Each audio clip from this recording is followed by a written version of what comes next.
the impacts of climate change on our farms are enormous.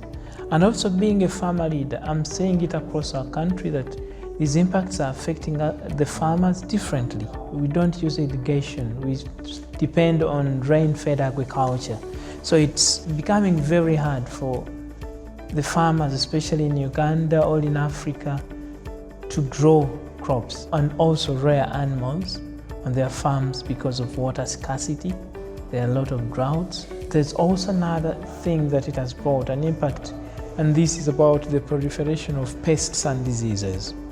So many of them are coming because of the high heat waves that are within our area. The best thing that we can do for the farmers, because nobody knows more about the effects of climate change on farms than the farmers.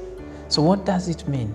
It means that we need to bring the farmers on the negotiation table in all these UNFCCC conventions or meetings or something, because we need to be there as farmers to have our voice heard, but also to be part in deciding on the climate financing or funding. Whatever we do on the farm, the good agricultural practices, the cropping systems, the natural resources management is part of what we're supposed to do in order to have a very good environment, but also to adapt and to mitigate climate change effects.